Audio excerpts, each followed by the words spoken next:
Teshie company this afternoon. First, Ken Ofori-Atta's legal saga with the state took a new turn as Ghana's High Commissioner to the U.S., Ambassador Victor Smith, revealed that the U.S. Immigration and Customs Enforcement confirmed the embattled former finance minister was medically fit to be held in detention contact prior to his admission.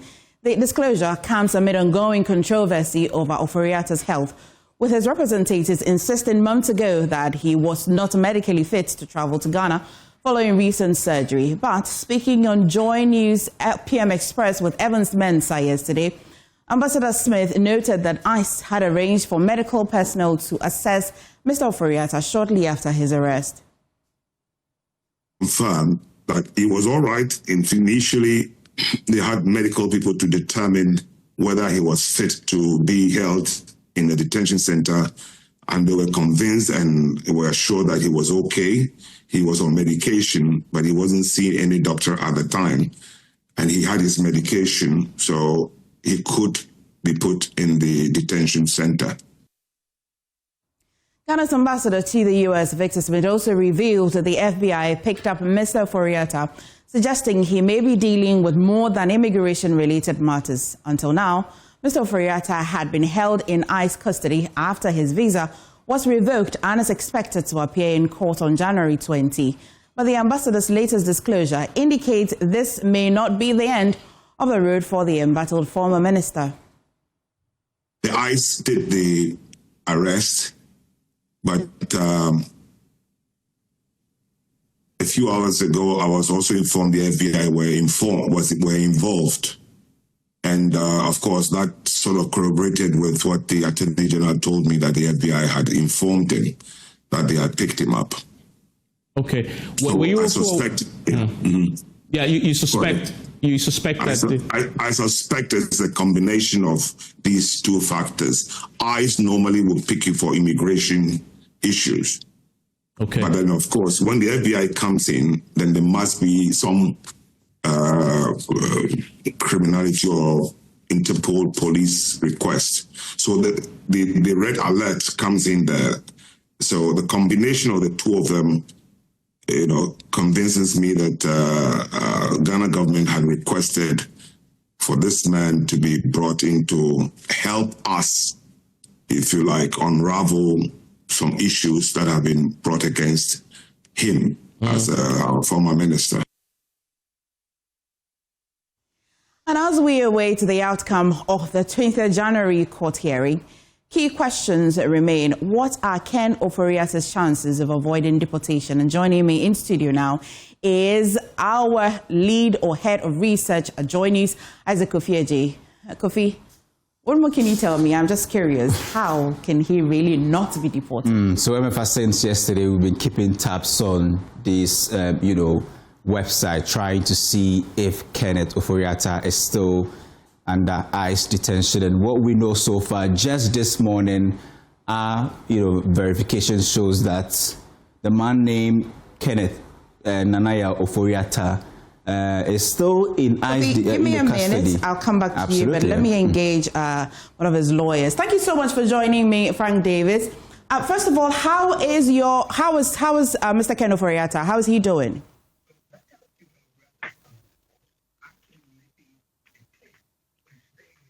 Can you hear me, Mr. Davis?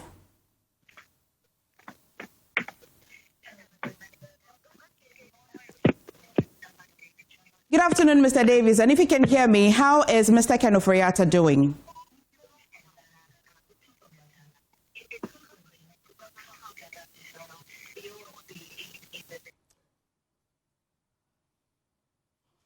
Unfortunately, I'm unable to connect with Mr. Frank Davis. We'll try and reconnect with him in the bulletin. But Kofi, please proceed. So, yeah, just like I was saying, just this morning, we checked on the website, and according to what we found, Mr. Kenneth Nanaya Ofori-Atta is still in ICE custody, and this is what we can confirm, even as this morning, that he's still in custody. But let's look at some important numbers as far as his detention is concerned, where he's being kept at the moment. What are the key statistics?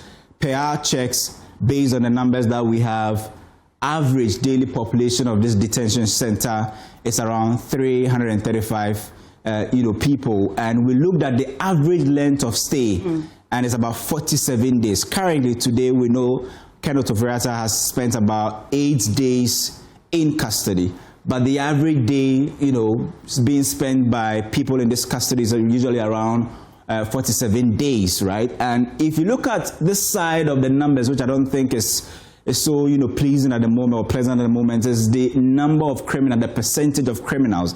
If you look at the daily average population, you can confidently say that based on these statistics, if you sample every 10 of them, 3 are likely to be criminals. We are not saying that Kenneth Ofori-Atta is a criminal, but this is the condition of the place is being kept and the profile of the people that he is with at the moment. We know he's in his own cubicle, but in terms of the key statistics, what we know is that if you should sample about 10 of the people who are detained in this center, about 3 of them are likely criminals. Now, this is where it becomes interesting, because the due date or the set date for his court hearing is 20th January, which is days away, and we will be interested to know the outcome of this hearing or court hearing. But in terms of his options, what do we know so far? We know that, just like they say in the US, he's actually lawyered up, because he is now able to get into his legal team, the former AG, US AG, and he is in Kenneth Ofori-Atta's legal team. So it tells you the kind of profile the person involved and the profile of this case, and the fact that this is not your normal, citizen in detention. Because not just him, look at the, former Afghan aviation minister and also former legal advisor to the Afghan president. He is also in Kenneth Ofori-Atta's legal team. It tells you the status of this case is not anything to play around. And in terms of these key statistics, where we've tracked so far since Trump actually came to office, January 28, 2025 to about January 8, 2025, what has been the status of the number of people who are held in detention at the moment. This is what we know per our checks. If you look at the 352,590 people who have been held in detention, MFA, about 352,380 of them have been deported.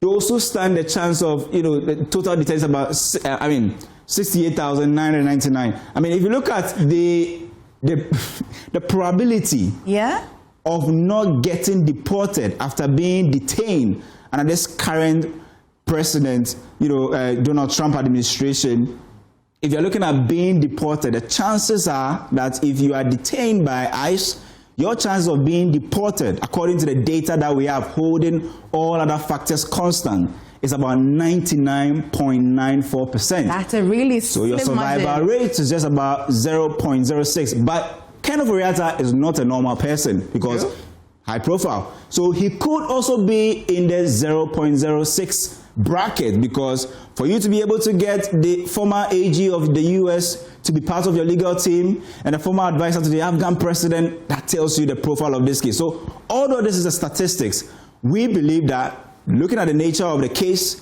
he could be part of that small bracket of 0.06. Maybe he may have a chance of surviving this. But what we know so far is getting deported after being detained is about 99.94%. It's just 7 days to the 20th of January. We'll wait interesting times ahead. Thank you so much, Kofi.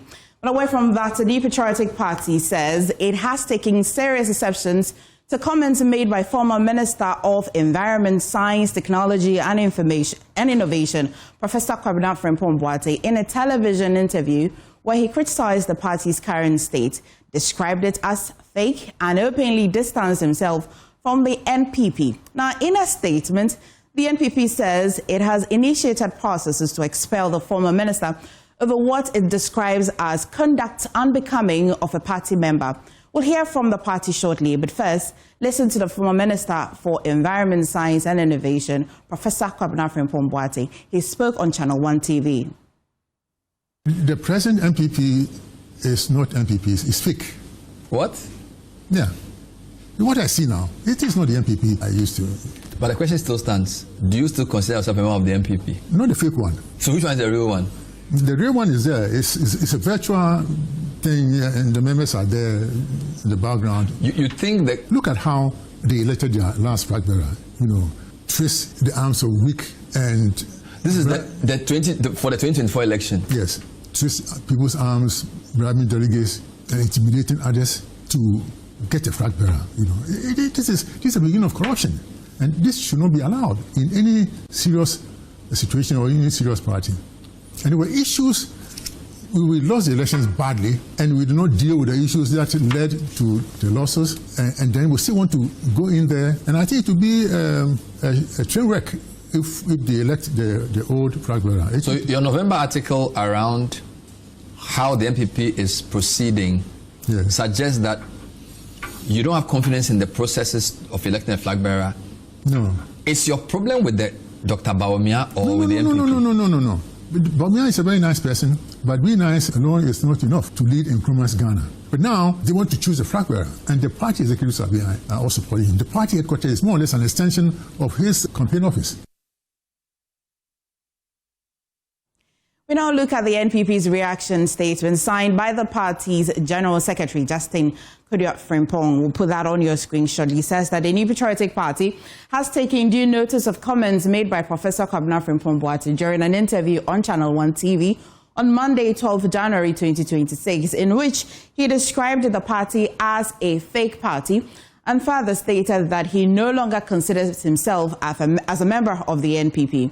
In the same interview, Professor Frimpong-Boateng made additional disparaging remarks about the party and alleged, among other things, that the party's 2023 presidential primary was rigged in favor of His Excellency Dr. Mahamudu Bawumia, the NPP's presidential candidate for the 2024 general elections. The statement continues to say that the party unequivocally rejects Professor Frimpong-Boateng's unfortunate characterization of the NPP and firmly denies his baseless and unsubstantiated allegations regarding the conduct of the 2023 presidential primary.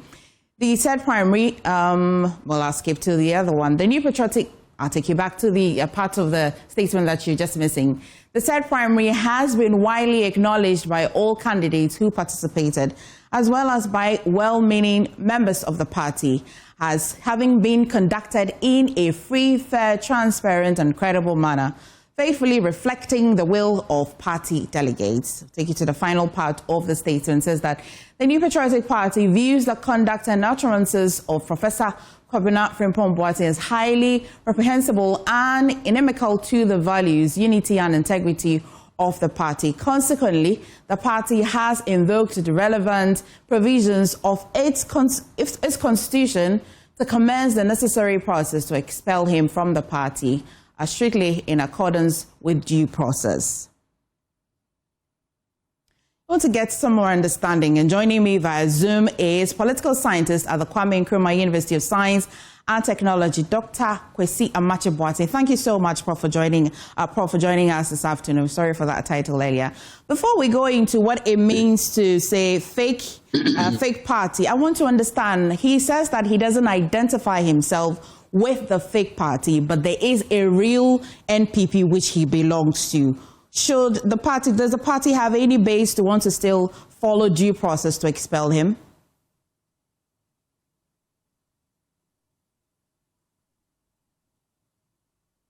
Prof, if you can hear me, kindly unmute.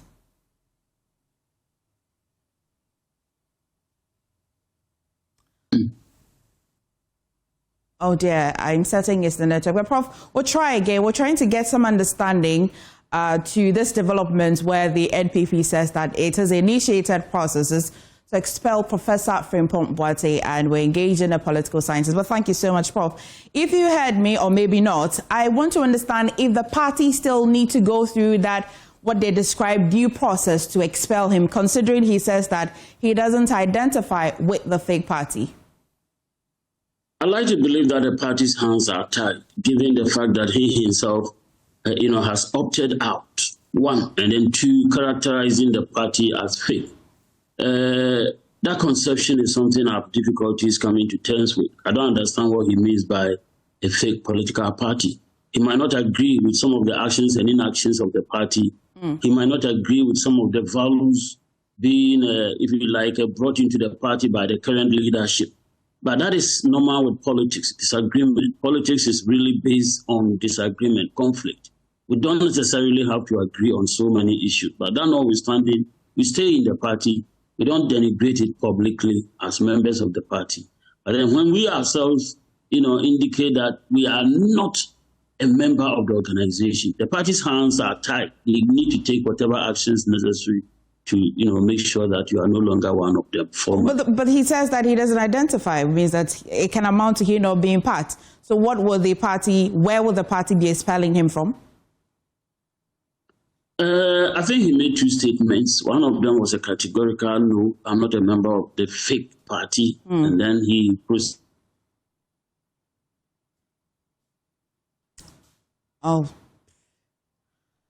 to add that he didn't identify this. They are his own words. He's mature. He understands what he said. So disassociating himself from some of the actions of the party is a different thing, and indicating that you are not a member of the fake party. That is quite controversial. What's the meaning of a fake party? Okay. I mean, what potential impact could this public fallout have on the NPP? I don't expect anything. I think they have to focus on the impending elections and make sure that the election comes out in a manner that all participants will generally acknowledge that it was conducted in a free and fair atmosphere. And that will enable anyone who doesn't.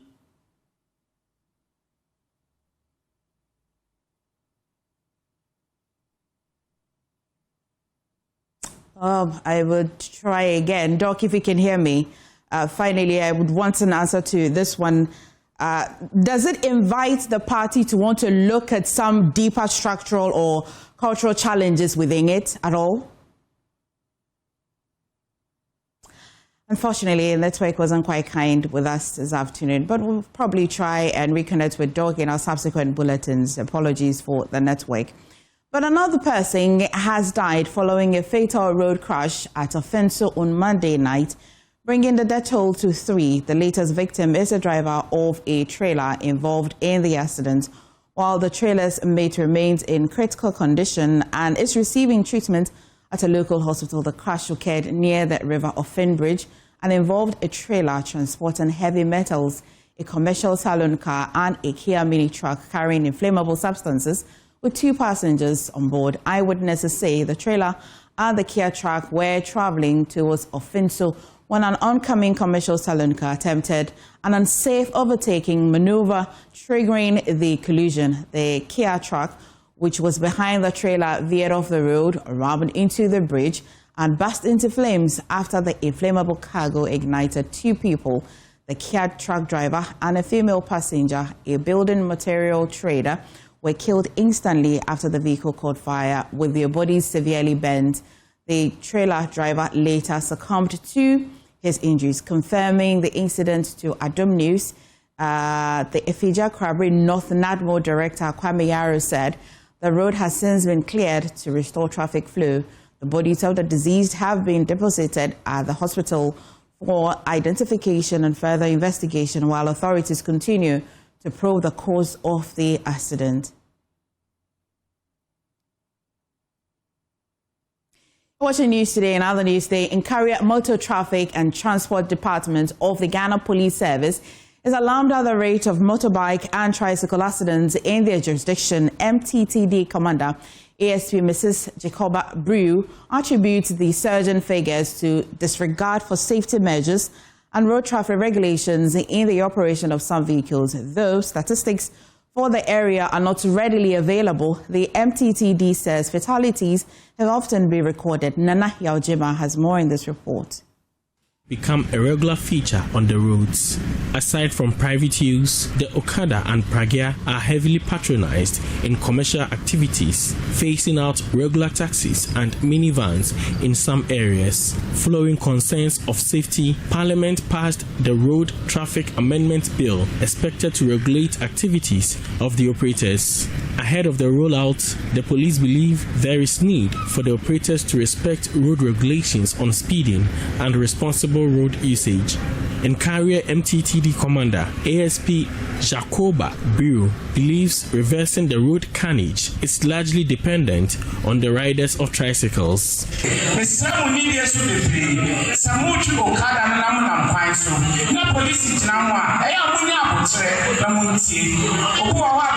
I plead with you to respect the police whenever you're on the road. It is relevant that you adhere to their commands on the road. It is for your best interest. Most of you disregard your authority on the road.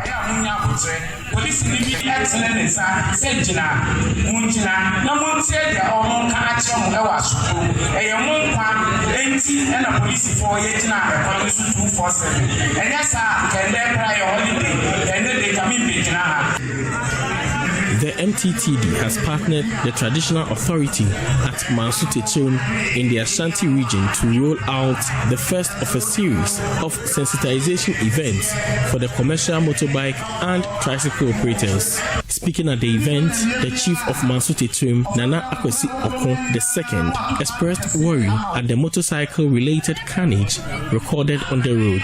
He expects the operators to unite in dealing with the threats to their operations.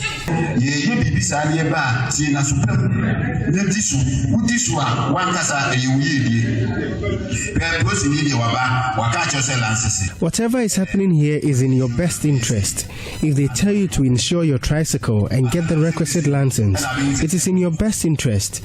You can decide not to do the right thing, but when you are involved in an accident, you will understand why you have to obey the authority.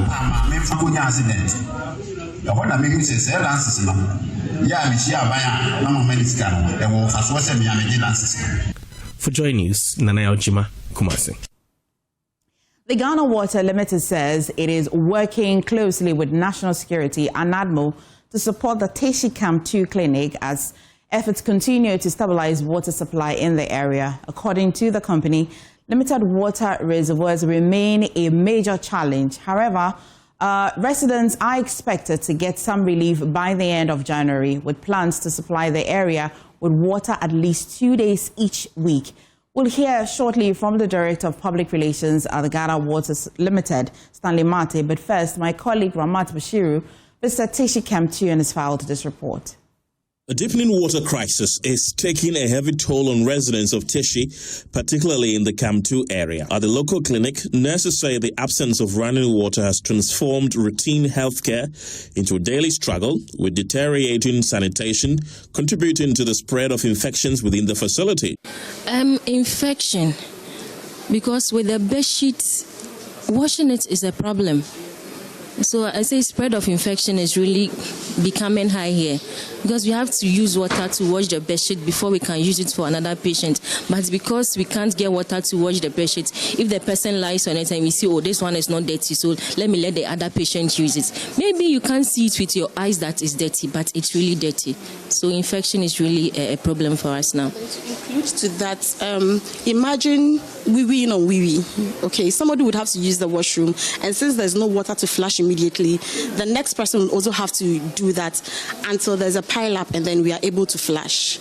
So there really is going to be an infection spread. Health workers explained that the clinic frequently operates without water, making it impossible to wash bedspreads or disinfect washrooms after patient use. They say they are forced to buy sachet water with their own money just to provide basic care, a practice they warn cannot continue.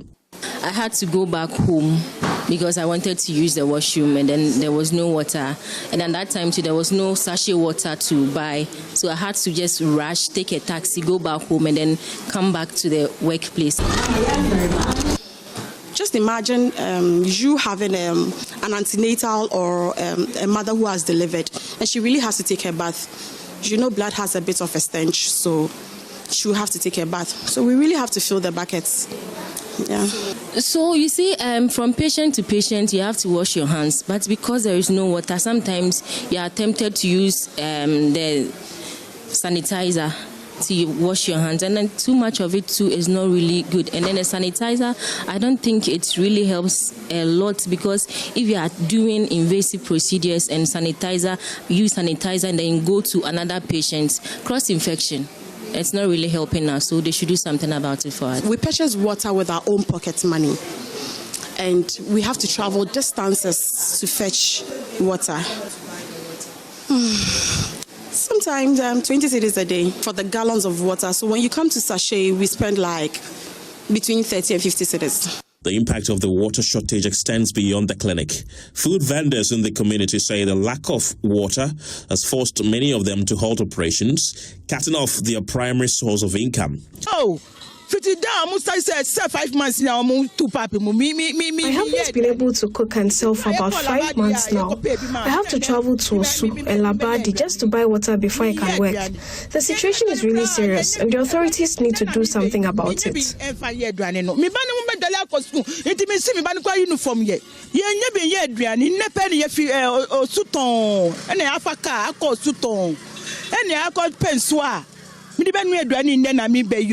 Me try on is one of me dali kranu kitwe bi pera me dali na me bae na me be nu edwan na yami edwan kra me di ben nuanu krampo ensu edwan na me di ben nuanu ye hu nyina ahihie pure water na yeto na ye di dware.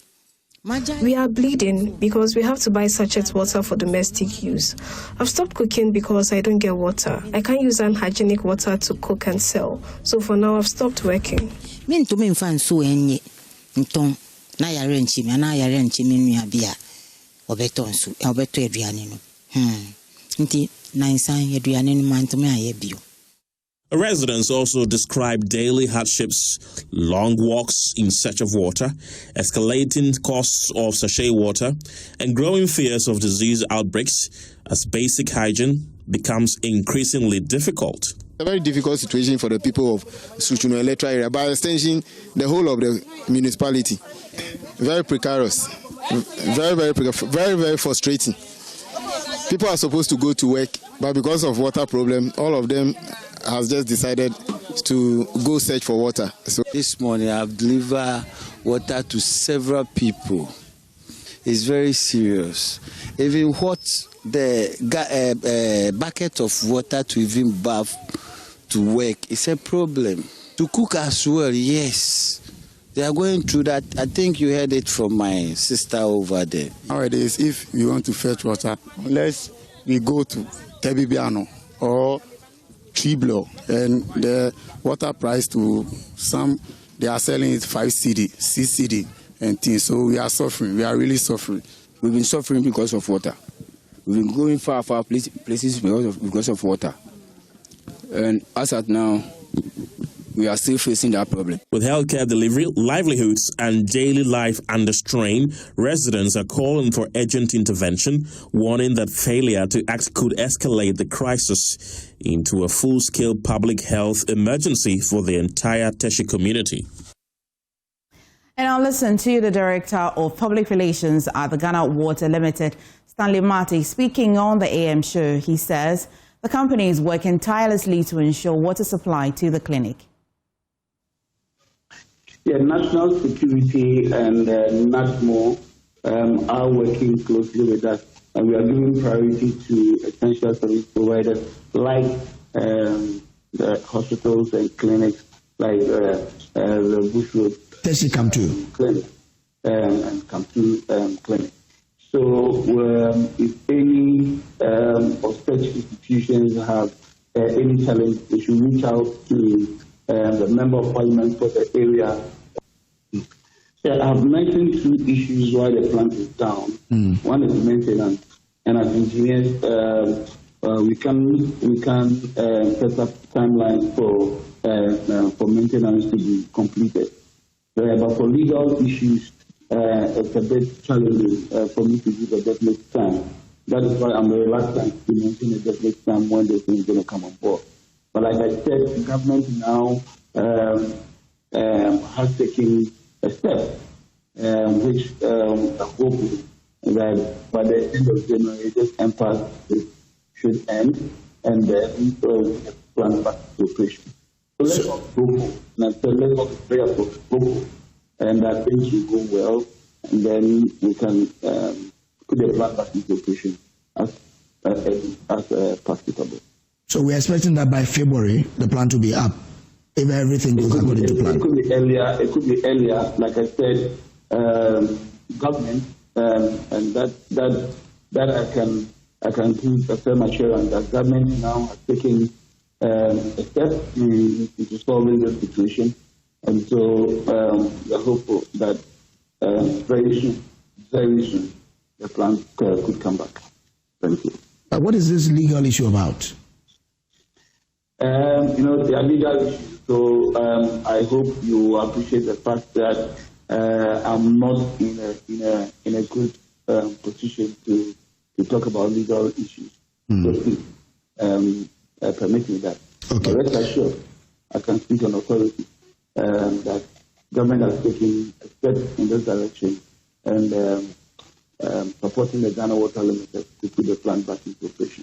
So you're saying that in the meantime, every 2 weeks, water is supplied to the people of Teshie and its environs? Every week, Teshie will have 2 days of supply. Okay. Nungwa will have 2 days of supply. So when Teshie has supply, then areas like Shadow and Airport Hills and some other areas along the Twinkers Road will have water. And then the other 2 days, Nungwa, Lashibi, Sakumono, and then some parts of Twinkers. Away from that, the Auditor General has raised red flags of an increasing rate of gun and ammunition interception at Ghana's airports. The auditor report for 2024 into the books of the Ghana Airport Company Limited has revealed that in 2023 alone, at least 2,000 ammunition and guns have been intercepted from passengers at Ghana's airports, raising safety concerns. Listen to the Vice Chairman of the Public Accounts Committee, Samuel Atta, detail the situation as captured by the report when they appeared before the committee a while ago. Increasing number of weapons and ammunition carried by passengers. This, I think, is really serious. On paragraph 1110 from the auditors, it says, according to the Director of Aviation Security, all cases of the above were referred to National Investigation Bureau for the necessary action. However, the passengers were allowed to board their flights due to the absence of a policy on passengers carrying weapons. Does it mean that they allow them to board the plane with their weapons?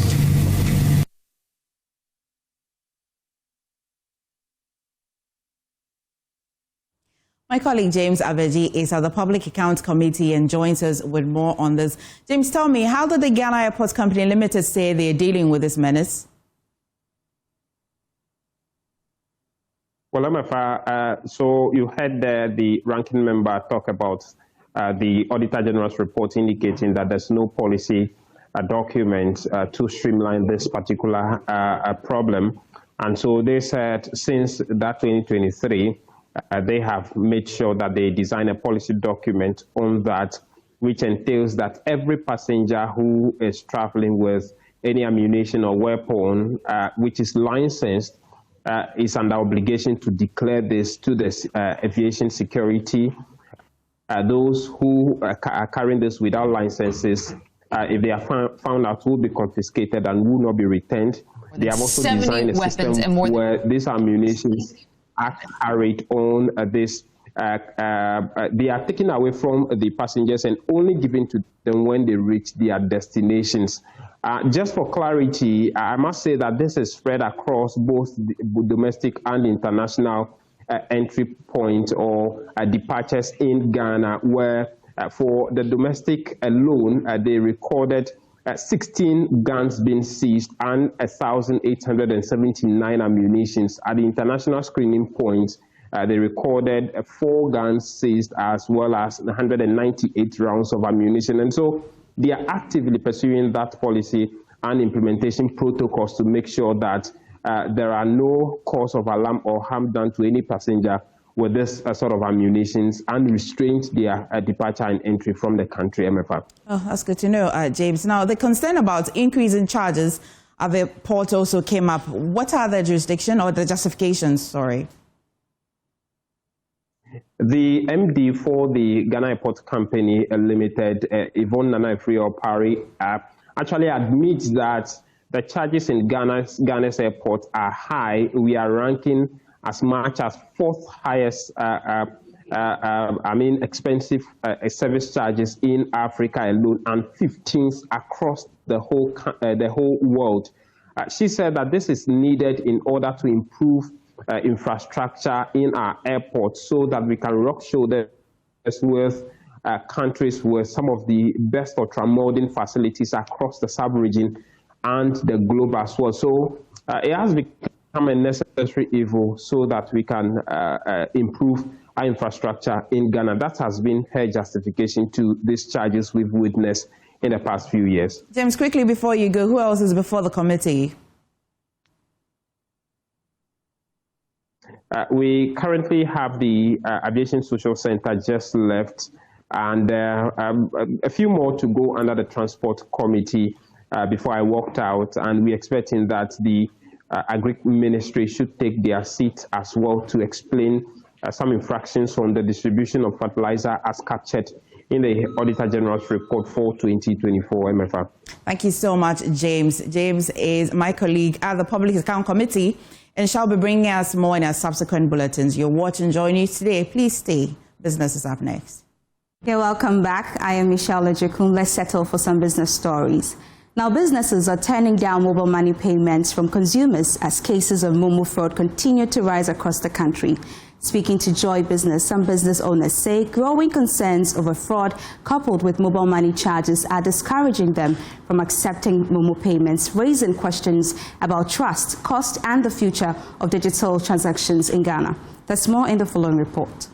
As mobile money remains the backbone of daily transaction for millions of Ghanaian businesses and customers, rising fraud cases are forcing some businesses to turn to cash.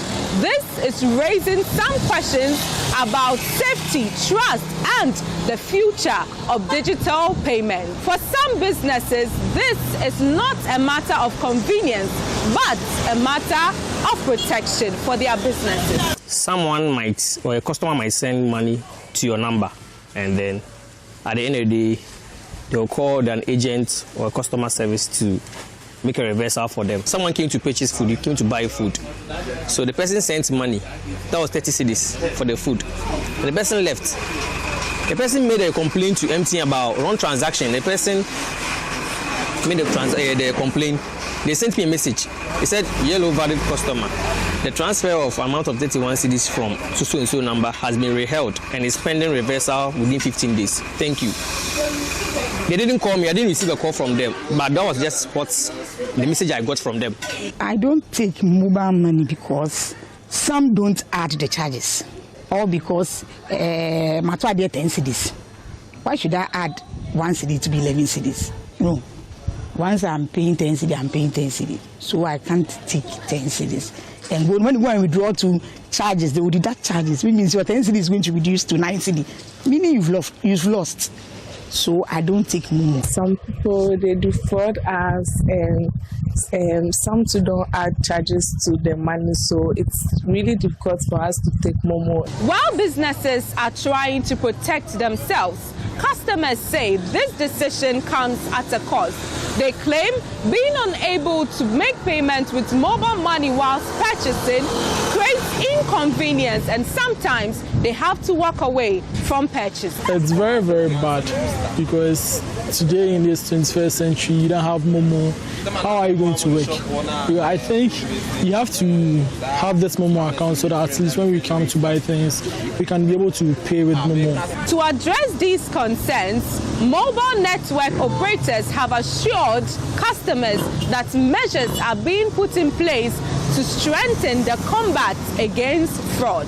We've been running mobile money for the past 16 years.